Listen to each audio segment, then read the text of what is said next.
live from our studios in Belize City. This is the evening news on Love Television for Thursday, October 20th.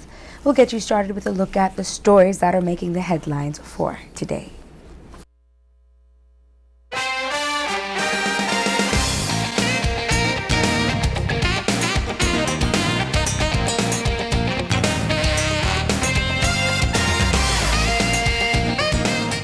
Prime Minister Dean Barrow signs commencement order to pave the way for 13th Senator.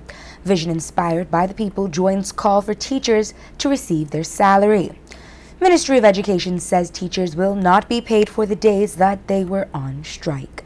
Government suspends seismic testing following public outcry. The family of young girl injured by iron gate earlier this year takes matters to court, and wooden bridge in San Ignacio reopens. Prime Minister Dean Barrow has signed the commencement order to appoint the 13th Senator. According to a government release, the commencement order signed today is to give effect to the provisions relating to the appointment of the 13th Senator pursuant to the Belize Constitution 6th Amendment Act. Of note is that the order will take effect until January 20th of next year, 3 months from now.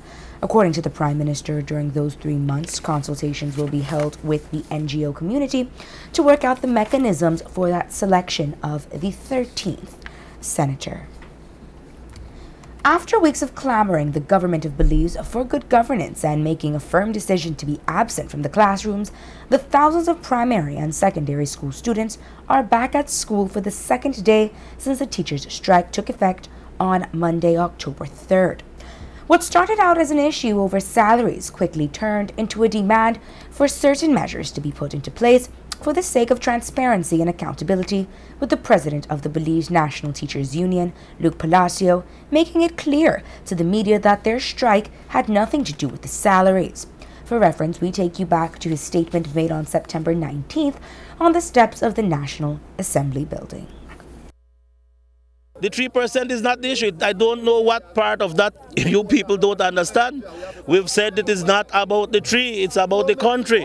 If the government decides that it doesn't want to give us the 3%, we will determine how we proceed on that. But basically, we have moved on. It is not about the 3, it is about this country.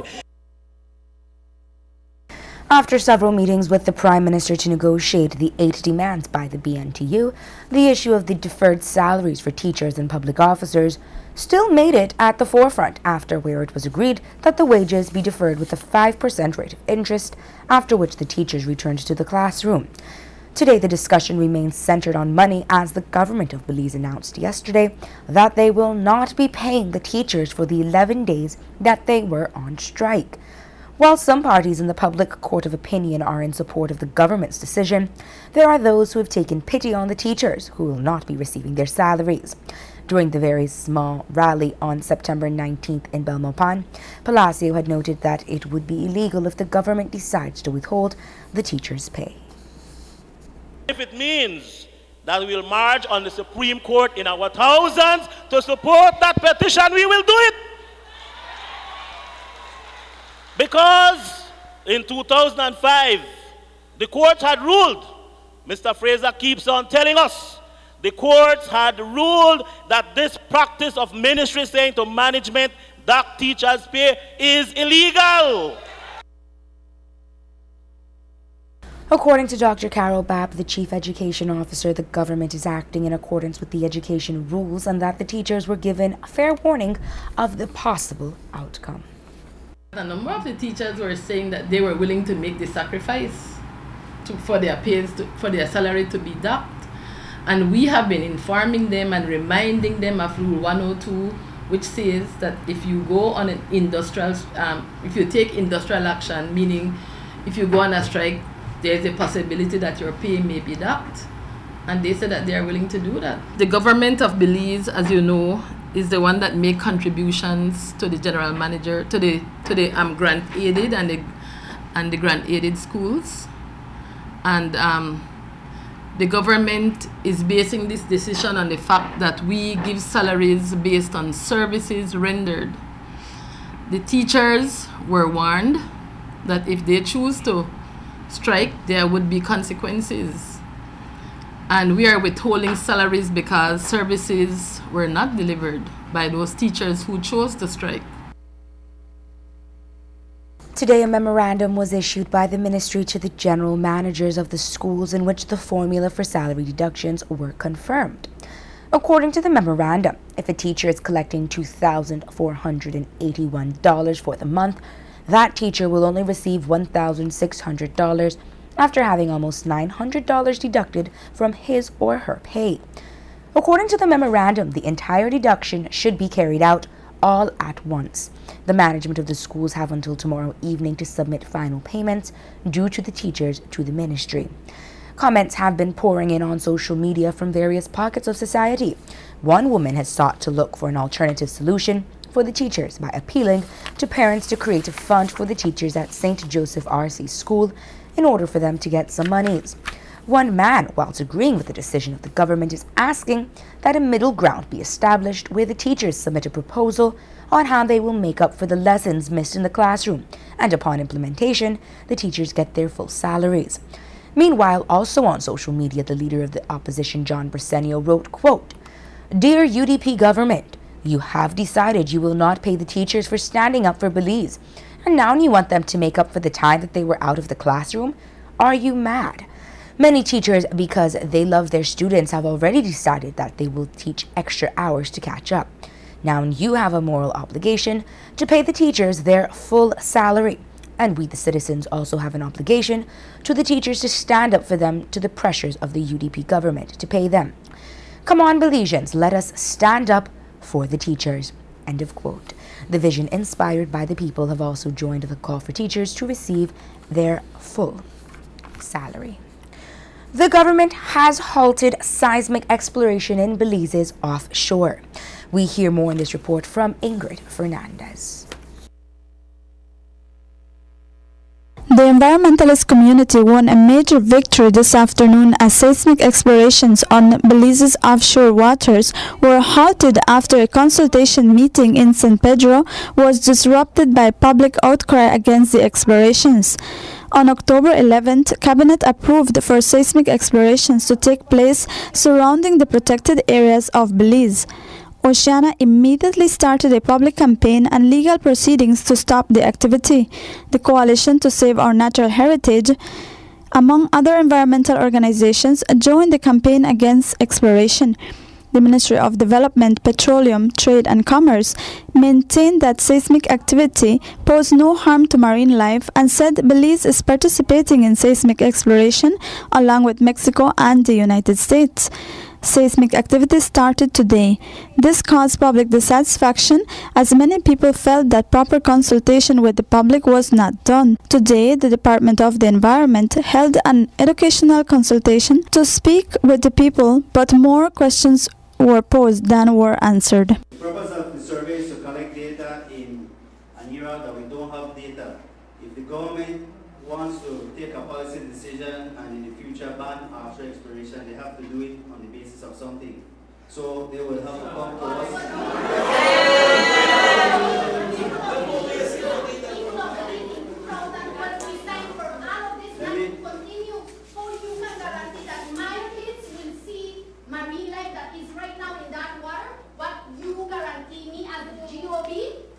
What you guarantee that my kids will be able to see dolphins, whales, blue marlins? What you guys guarantee that those things will still be there?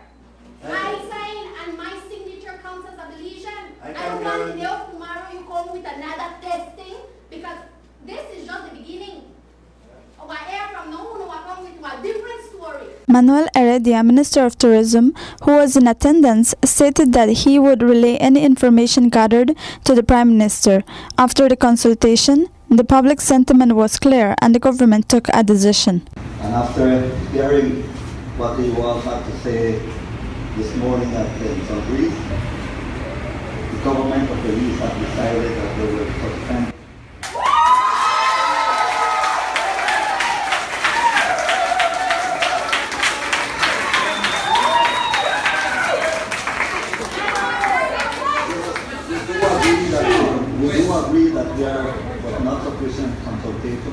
Environmental groups which led the campaign against seismic exploration held a press conference to address the matter this evening. Well, today was a great show of the power of the people, and the reality is that from the beginning of the week we've been getting out the information to everybody nationwide, coastal communities, tourism sector, across the country, truthfully. And what we have seen is that their rallying and their voices were actually heard, and what we got today was a positive response in that there has been a press release of the ceasing of the seismic activity that had already commenced. At this point, we don't really know for how much time it's halted. How important is it to keep vigilant? It's exceedingly important to keep vigilant. The reality of this is it is a suspension, and so we need to have an open dialogue. We need to speak our voices still to be heard, and the reality of what's happening next, we need to really be on top of it, and when there is calls for consultation, that we can continue to actively participate in that dialogue. On behalf of the entire coalition, who is represented more than just by the people you see here, so many organizations and individuals, to really say a huge thank you digitally, however it can get out to you, that we have been so grateful, so inspired, so motivated by the clear actions that Belizeans took to make their voices be heard, and that it was listened to is a tremendous moment for Belize's young democracy. Reporting for Love News, I am Ingrid Ferlo. Government says it remains committed to the conservation and sustainable use of our natural resources. Clint, the former income tax commissioner, is the new director of the Financial Intelligence Unit. We are told that Claire replaces former minister and Senator Joy Grant, who is now the governor of the central bank. Claire is one of the most senior officers who has worked at the Income Tax Department. The Belize FIU was established in July of 2002 with the aim to meet the needs for a central agency to receive and analyze disclosures filed by reporting entities and disseminate financial intelligence for the effective investigation and prosecution of money laundering and its related predicate offenses. Belize's FIU is a member of the Egmont Group, an international gatherer of financial intelligence units since 2004. The Belize Workers Union, BWU, will hold its annual general meeting soon, and one of the points to be discussed will be the finances of the union. Someone within that union has leaked bank statements from 2 bank accounts belonging to the BWU. One of the bank accounts deals with the members' savings, while the other is kept to deposit monies so that the union's executive can carry out its responsibilities. From the bank statements we received, it shows that in one bank account, the union only has about $700, while the other has a balance of minus $1,107.24. Some members say they have noticed that thousands of dollars have gone missing, especially since records show the members' bank accounts had close to $30,000 as recent as early September. Rumors circulating within the union are that some executive members have been mismanaging the union's funds. The president of the BWU, Ramiro Gongora, abstained from commenting, saying that his membership advised him not to speak to the media. We have confirmed that the secretary of the union has been fired in relation to this matter. Workers will address the situation at their annual general meeting. On January 29th, an iron gate at the Samuel Haynes Institute fell on then 3-year-old Brene Timmins, almost crushing her to death. Brene, who is 4 now, received serious body injuries that left her in a coma for about 2 weeks. Since then, Brene, with the help of her parents, has been recuperating slowly. However, her parents, Keisha Renault and Bernard Timmins, are of the belief that none of this would have happened if the iron gate was properly installed. This is why Brene's parents have decided to take legal action. With the legal assistance of attorney Karim Musa, they filed a lawsuit against the Ministry of Human Development, the Samuel Haynes Institute contractor, Brian Espat, and the Attorney General of Belize. Renault and Timmins are seeking damages for the injuries Brene received. We spoke to attorney Karim Musa. It is a claim that is grounded in negligence for the faulty construction and installation of an iron gate, an iron sliding gate that was installed at the Samuel Haynes Institute in January of 2016. I think it was about 2 weeks after the installation that this big, heavy iron gate actually became dislodged and fell on top of Brene Timmons, causing severe head injuries to Brene, which required several surgeries, not only to her brain, but she had to undergo eye surgeries as well, because as a result of that, she had suffered with strabismus. So there are several medical complications that ensued. Baby Brene was actually in a coma for 2 weeks after this incident. It was truly a devastating and tragic accident, and she was hospitalized for 36 days. So we have instituted this action for damages for the injuries that Brene suffered. No doubt long-lasting injuries, because even though she has gone through successful surgeries, the doctors are still seeing that there are side effects. She has had changes to her personality. She suffers with memory loss, even though she's only 4 years old. She's no doubt very traumatized by this incident and is easily, irritable. And no doubt all of these things are as a result of the gate falling on top of her. So that's what we're taking out against the government and the contractor, Mr. Brian Espat. There are several different limbs of liability here. You're looking at the contractor's liability in terms of the poor construction. We're looking at the fact that the Ministry of Human Development is the one that paid for this contractor to build this iron gate. And we're looking at occupier's liability, because Samuel Haynes Institute, even though it's not the one that built the iron gate, they're no doubt responsible to ensure that whatever sliding gate is installed is safe for all the visitors to that premises. And Brene was just there standing next to this gate when the gate fell on top of her. So there are several limbs of liability, and all of those will need to be explored at the Supreme Court. According to Musa, the mother of Brene is also suing on her behalf. Mother, Miss Keisha Renault, she's also the second claimant in this case. We have taken out an action on her behalf as well, because she actually lost her job.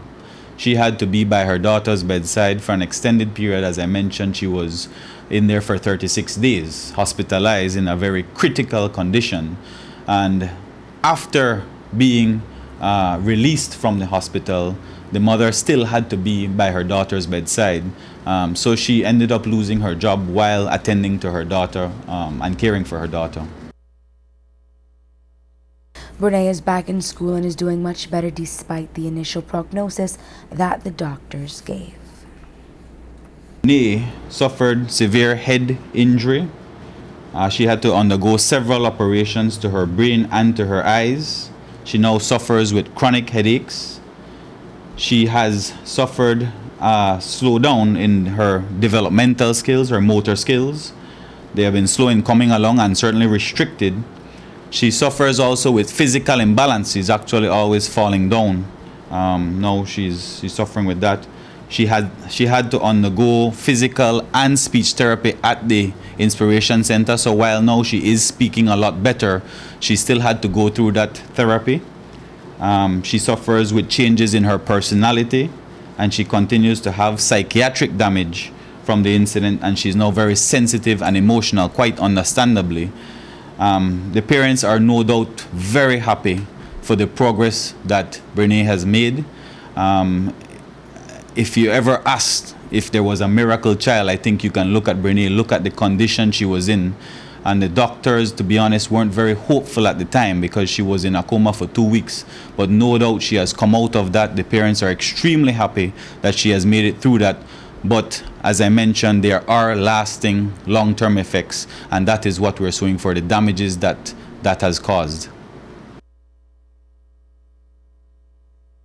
The claim was filed on September 28th. From there, the court will decide on a date for case management so that the case can proceed.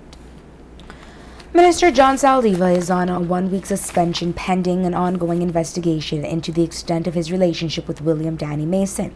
The infamous Mason is now behind bars after being accused of masterminding the execution of Pastor Llewellyn Lucas. In a previous interview, Saldiva said that Mason was a contributor to his football team, the Belmopan Bandits. Later, it was found out that Mason and Saldiva had a business relationship. Documents showed that Mason owned 3 of 10 shares of Bandits Sports and Saldiva owned the remaining 7 shares. In his response, Saldiva explained that he had disassociated himself from Mason after reports surfaced that Mason was involved in illicit activities. According to Saldiva, the minute he cut ties with Mason, he stopped the process of registering the new company with FIFA and continued using the original club name, the Belmopan Bandits Football and Sporting Club, and not the Belmopan Bandits Sporting Club Limited. Saldiva says that in December the club began the process of renaming the organization, which now goes by the name Bandits Sports. According to attorney Kareem Musa, Saldiva acted unlawfully.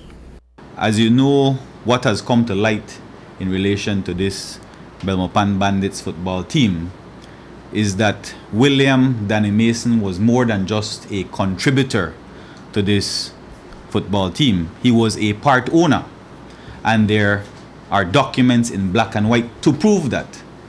So we cannot accept John Saldiva's explanation any longer that he was just a contributor. These individuals were clearly business partners. There was clearly a joint venture relationship between John Saldiva and William Danny Mason as it relates to the Belmopan Bandits Football Club. So what the minister, I don't know if I should refer to him as the suspended minister or the current minister, the former minister, what Minister Saldiva did once William Danny Mason was arrested for murder and went to jail, he then formed a new company or a new business name in August of this year, and it shows August of this year, a full year after he entered into a business relationship, a legally binding business relationship with William Danny Mason, where he has to declare all profits to William Danny Mason because William Danny Mason is entitled to 30% of the profits. Let us not forget that. So for John Saldiva to then take the Belmopan Bandits Football Club away from this company that William Danny Mason is a part of and put it under another name, that is completely illegal unless John Saldiva can show this nation where one, either he has given back the $50,000 to William Mason, or two, that company has been wound up or dissolved by one of the parties, which I take it would be John Saldiva. William Mason can't dissolve it because he's in jail. But I have not seen any proof that that company has been dissolved. So for all intents and purposes, legally, John Saldiva cannot steal or take William Mason's company, the company that he has with William Mason, and then put it into another company's name. That is unlawful, that is illegal. And if William Mason was out, I'm no doubt this no doubt would have either ended before the criminal courts or the civil courts. So that is left to be seen. And I, for one, will never represent no Danny Mason or William Mason, but I can tell you that not because he did wrong, that entitles the minister to also do a wrong. They are both wrong in this instance. What he has done is unlawful. Saldiva has accepted the Prime Minister's decision to suspend him as he awaits the results of the investigation. Reports of a power outage in Belmopan and other areas of the country have led to stories of challenges and dilemma faced by those on duty at the Western Regional Hospital in Belmopan. Stories have been circulating of doctors having to use the lights from their cellular phones to deliver a baby since the generator at the hospital was not functional. Love News spoke with Dr. Marvin Manzanero, the Director of Health Services, for some answers. We were alerted senior officials were alerted, as was the Western Health Region management team, of the issue of the power outage, which normally we would not have been alerted because it is expected that the generator would have kicked in. There is a generator at Western Health Region, and there is actually two generators. One is a portable backup to the backup generator, which normally kicks in whenever the electricity goes out. Actually, we need to remind folks that when Hurricane Earl passed through Belize about 2 months ago, Western Health Region was up and running all throughout Hurricane Earl, and in the aftermath, when there was no electricity, it was run on the generator. What happened is that the generator didn't kick in after the electricity went out. The engineer that is responsible for that was on site within minutes. The generator could not be repaired. The backup generator also could not be hooked up. So in essence, the two generators failed, if you will, because we couldn't get the problem identified. Generator wasn't powering up. The maintenance team outside of the Ministry of Health responsible for the generator was called at 2 a.m. They did respond. They were not in the Belmufine areas. We were made to understand they were in the Cairo area, so it took a little bit of time to get there. And when they were identifying the problem that generator had, is when the electricity came back on. The repairs to that generator have been done, so it is functional. It was tested about 15-20 minutes ago. So it is back up in case the electricity goes out again. We are aware that there were 3 procedures that were being carried out. A baby had been delivered at 12:11 a.m. and the female who had delivered that baby was being attended to when the lights went out, and there was a delivery at 1:51 a.m. when the power outage was out, and the delivery was uneventful. The baby and the mom are doing okay. And there was also a patient who was having an abortion in progress at the A&E at the same time that the power outage went out. Beyond those 3 incidents at the Western Regional Hospital, nothing else was repaired to have been in progress. Our patients were well taken care of in the time when the lights were out. Dr. Manzanero went on to explain that while daily maintenance is carried out on the generator, there seems to have been a malfunction upon the power outage. It is. My understanding is that was kept, but I don't think, it's not the same condition, I believe, once the electricity has gone out completely. As I said, as soon as the generator was supposed to have kicked in, it's when it failed. Our understanding is a major fuse that blew up just when it was supposed to have kicked in. That's a report we got from the maintenance team outside of the Ministry of Health today. Also, to the explanation behind the power outage, the Belize Electricity Limited issued a release explaining that 2 transmission structures were severely damaged as a result of a traffic incident, which led to countrywide power interruption at around 1:30 this morning. The duration of the power failure was experienced for about 11 minutes to 3 hours in some areas. The 2 poles destroyed in the accident near Mile 8 on the Western Highway have been fully replaced. Deputy Prime Minister and the Minister of Education, Patrick Faber, has written to the President of the Belize National Teachers Union, Luke Palacio, in regards to the teachers' salaries. As we had mentioned, the ministry sent out a memo stating that government has decided to withhold contributions to salaries for those teachers who took part in the strike. Well, today, Minister Faber wrote to Palacio proposing that the BNTU use its strike fund to pay the teachers who are on strike. Faber said that the government is willing to subsidize the payment to the teachers if the BNTU's strike fund is insufficient.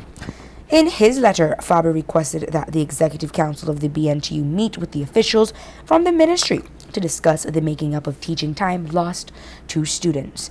Faber says that if they come to an agreement in regards to how time lost will be recovered, the government will pay the full salaries of teachers who were on strike. The catch is that the BNTU will need to pay back the government using its strike fund. Faber is requesting to have the meeting tomorrow morning at the IT Vet in Belize City. The A wooden bridge in San Ignacio has been replaced. The low-lying wooden bridge that crosses the Macal River in Santa Elena and San Ignacio has been fully reconstructed. The reconstruction was done by a local contractor with supervision from engineers in the Ministry of Works. The bridge was officially opened this morning and now motorists are free to use it, alleviating the traffic congestion in the Twin Towns. Hurricane Earl had damaged the bridge back in August. A removal order has been issued for Salvadoran national Juan Pablo Lopez Guevara. Authorities say Lopez is a gang leader and has been charged twice before for illegal entry. He was deported twice, and the latest instance on September 29th. Today, Lopez was once again taken to court, where he was fined $3,000. In default, he will serve 3 years in prison. A removal order was also issued for him to be deported to El Salvador after the fine is paid or the time is served. According to reports, Lopez attempted to get into the refugee program to avoid being deported. However, he did not qualify. 35-year-old traffic officer Calvin Cumberbatch, who was charged with 2 counts of manslaughter by negligence and other traffic-related charges for the death of his wife Pamela Cumberbatch and Alfredo Navarrete, was freed of all charges when he appeared today before Senior Magistrate Sharon Fraser, and they were withdrawn by a directive from the DPP. The accident occurred on January 1st, 2016 between Mile 5 and Mile 6 on the Philip Goldson Highway. Southside money lender Pamela Miss Pam Cumberbatch and 80-year-old Navarrete died on the spot when a white Toyota Tundra pickup truck driven by Calvin Cumberbatch collided head-on with a Dodge Caravan driven by Navarrete. The couple were heading to Orange Walk while Navarrete was traveling from Borough Boom to Belize City. Calvin received injuries and he was in a critical condition before he was released from the hospital. A police officer attached to the San Pedro police station is being investigated for theft from 2 residents of the island. Love News has confirmed that there are reports that the officer stopped and checked a taxi driver and a driver took their money on 2 separate incidents. The 2 residents have made a statement at the police station and a criminal and internal investigation have been launched simultaneously. A parade identification will be taking place this afternoon. Well, that took place this afternoon, where the residents will be asked to single out the officer. If found guilty, the police officer will be charged with theft by next week. The San Pedro police is withholding the officer's name until the investigation is complete, so as to not jeopardize the process, but it will be releasing all the details when the process is completed, and we will continue to follow that story. 19-year-old Eston Allen, one of 2 persons who allegedly robbed a taco vendor, was denied bail when he appeared today before the Chief Magistrate Anne Marie Smith and pled not guilty to a charge of robbery. The prosecutor objected to bail on the grounds that the offense has become prevalent, that if granted bail, there is a strong possibility that the defendant will interfere with the complainant and that the court should consider the strength of the prosecution case. Chief Magistrate Smith upheld the objection and remanded Allen into custody until December 5th. The complainant, 32-year-old Delia Guevara, reported to the police that at about 11 a.m. on October 19th, she was at the corner of Western Avenue and George Price Highway when she was approached by 2 persons. She said one of them grabbed her around her neck and a struggle ensued between them. She told police that during the struggle, the culprit ripped her silver chain from around her neck and both of them ran. Allen was apprehended by the police shortly afterwards. The police reported that he was positively identified by the complainant in an identification parade. Diane Haylock has presented her credentials as Ambassador Extraordinaire and Plenipotentiary of Belize to the Republic of China, Taiwan. Haylock presented her letters of credence to Dr. Tsai Ing-wen at the Presidential Palace. According to a release from the government, President Tsai noted that in recent years, bilateral cooperation has grown tremendously and reciprocal visits by high-ranking government officials have been frequent. This, Tsai says, is a testimony to the strength of the close ties and friendship shared between Belize and Taiwan.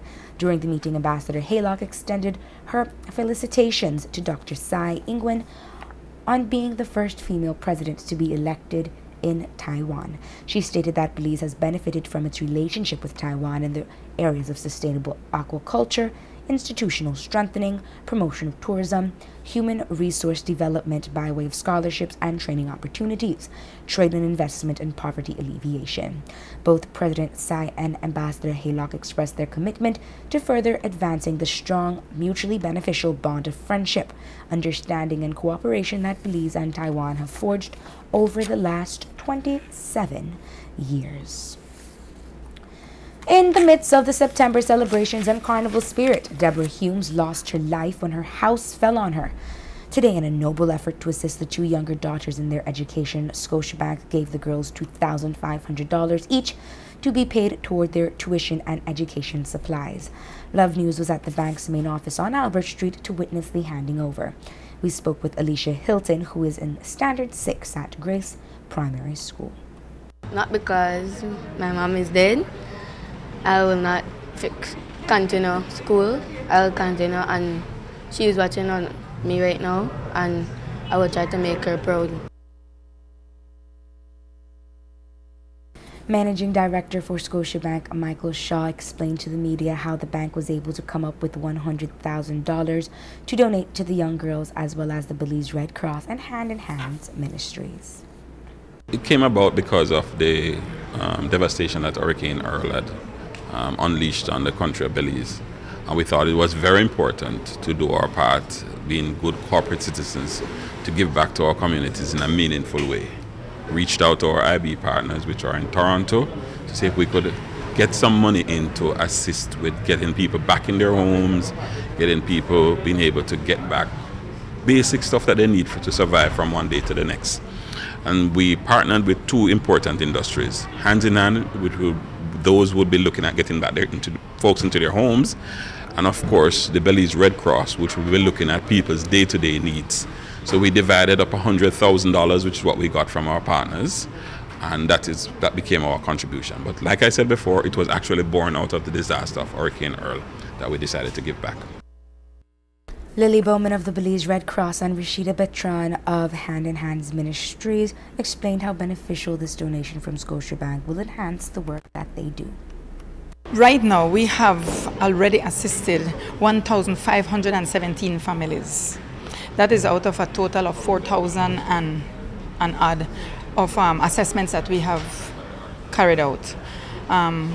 Our team goes out almost every day. We gave them a little break, a couple days break, but they're back at it again, and we will just continue until the donations run out, or until there is no need, whichever comes first. But we are very happy to be able to be out there and to find these people. I mean, our team gets into some areas where we didn't even know people lived, and these people are quietly in these areas, suffering quietly and just living the very basic way they could. With this donation, most definitely, we will be able to reach out to more people to provide them with housing assistance. From the donation provided, we can build at least 3 houses.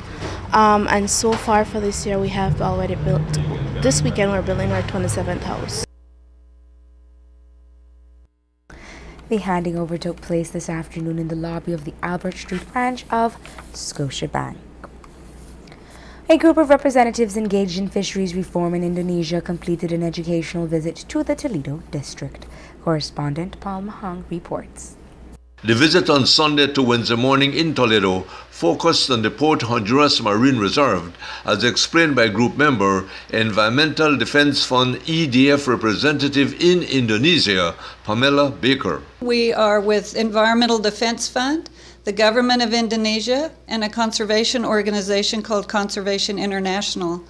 We are working on fishery reform in Indonesia, and we have heard and observed the progress that has been made in Belize, and particularly starting in the Port Honduras Marine Reserve. So we've come here to visit and learn more from the fishermen, from the government, from Tide, and other organizations that are involved in the fisheries here. Some of the most important things we've learned here really are the importance of fishermen engagement in the process from the very beginning of the process, and how the conservation and the fishery management and the research and the outreach are all part of one comprehensive program, and how that has helped build trust and confidence between fishermen and the government, producing good results that we see here. Pamela Baker of EDF Indonesia. Another visiting group member was Senior Fisheries Manager in Indonesia, Hermin Sayofianto. One thing that can be inspire us from Indonesia, how the Tide and their partners can be involve the people to doing something about the fisheries management in the one side and can be expand to the national level. It's become input for our project in Indonesia and the Indonesian government that can be adapting this process in Indonesian level. Hermin Sayofianto, Senior Fisheries Manager in Indonesia. Tide's Executive Director Celia Mahone commented on the visit to Port Honduras Marine Reserve by the group from Indonesia. It's always a pleasure to host exchange visits. We learn from our visitors, and in this case, the situation with fisheries management in Indonesia, and they were introduced to the work of Tide in southern Belize. We shared how our research and local knowledge informs management of our protected areas and provided examples of how stakeholders are engaged in conservation. We shared the process undertaken to pilot managed access in the Port Honduras Marine Reserve, and the visiting group also had a chance to interact with our fishers of the reserve. Exchanges are powerful and have great impact. Glad to be a host organization. Celia Mahone of Toledo Institute for Development and Environment. The group from Indonesia will also visit fishing cooperatives and other related areas of interest in Belize City before departing the country. During their educational visits to Port Honduras Marine Reserve, Abalone Key Tide Rangers Observation Station, Tide's operational facilities, coastal communities of Punta Negra and Punta Gorda in Toledo, and other parts of Belize, the 8-member visiting group from Indonesia was accompanied by EDF Belize representative Nicanor Requena. This report is sponsored by Golden Stream Spice Farm, which produces and offers high-quality and locally produced spices, including genuine Malabar black pepper. Contact phone number 670-1338. Reporting for Love News, Paul Mahone, Punta Gorda. This week is being observed as Dental Health Week, in which the importance of dental care is brought to the forefront. Today we spoke with Dr. Rafael Samos, Senior Dental Surgeon at the Central Health Region, about the activities being held to commemorate the week and the importance of dental care. The theme itself, if we go back to it, it emphasizes that a simple brushing, a simple taking care of the teeth itself will save you a lot of visits to the dentist. Now, on a whole, some people say, man, why should I go to the dentist? It's very expensive. But on a whole, what you're taking that blame and putting it on something else, when dentistry on a whole is a solution to your problem of when you don't take care of your teeth. And mainly what we do is we focus on for this time around, we focus on the kids. And the importance of that is so that we can we emphasize the need for proper brushing, and as one of the activities that we'll be carrying out on the different schools itself. They are starting Monday. The whole week of next week will be carrying out the same schedule for Belize City, because they have other districts that are carrying it out starting from the 4th, because they have other things that they have scheduled before, no? And of course they have had other regions like Western region that had started from the week before all the strike started.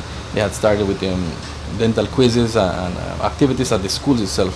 And it's mainly at the school level that we have been targeting, because that once we can get that in your head that dentistry is important, take care of your teeth, and overall, and not only for the kids, but if you notice and if you take the time to take care of your teeth, even for adults, the amount of time you will spend with the dentist can be avoided, can be minimized if you do a constant visit every 6 months. No, maybe it's a little problem that can be solved in a matter of 5 minutes with maybe a little sealant, a little filling, not necessarily having to go through that big root canal and a more expensive treatments. In Belize City, the Ministry of Health will conduct activities with Buttonwood Bay, Calvary, and Hattieville primary schools. Credit unions across the country are engaged in activities to observe International Credit Union Day. We hear more in this report from correspondent Fem Cruz.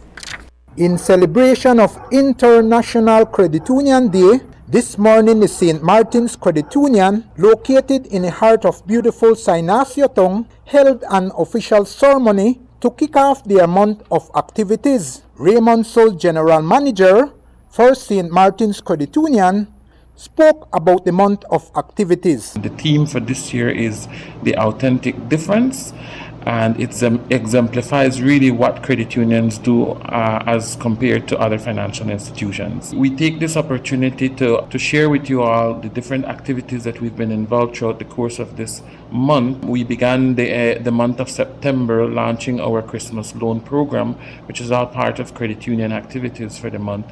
We also had a series of field visits by the management staff, going directly to the members, to their homes, to check out on how the service has been so far with them, and we've had very positive feedback from our members. We've also participated in various community activities, including yesterday where we had an afternoon with the residents at Octavia Wade Center. We spent some time with them, we entertained them, and we also helped the staff to feed them. And so it was a very good community event for us. We do that every year for Credit Union Week.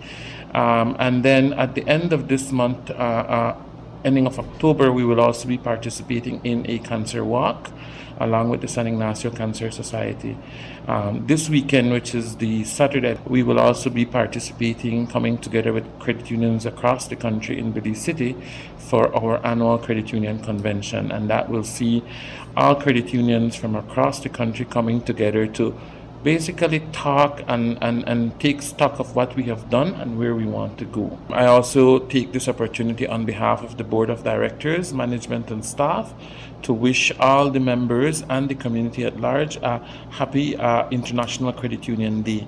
And I invite you to join a credit union if you're not a credit union member. This is Brother Fem Cruz reporting from San Ignacio for Love FM. Our thought conditioner for today is from Vera Nazarene. It reads, quote, "A choir is made up of many voices, including yours and mine. If one by one all go silent, then all will be left are the soloist. Don't let a loud few determine the nature of the sound. It makes for poor harmony and diminishes the song." End of quote. This has been the evening news on Love Television. We invite you to log on to our website at www.lovefm.com for transcripts of our news stories. We thank you for joining us. Have a safe and enjoyable evening. We'll see you tomorrow. I am Taryn Butcher.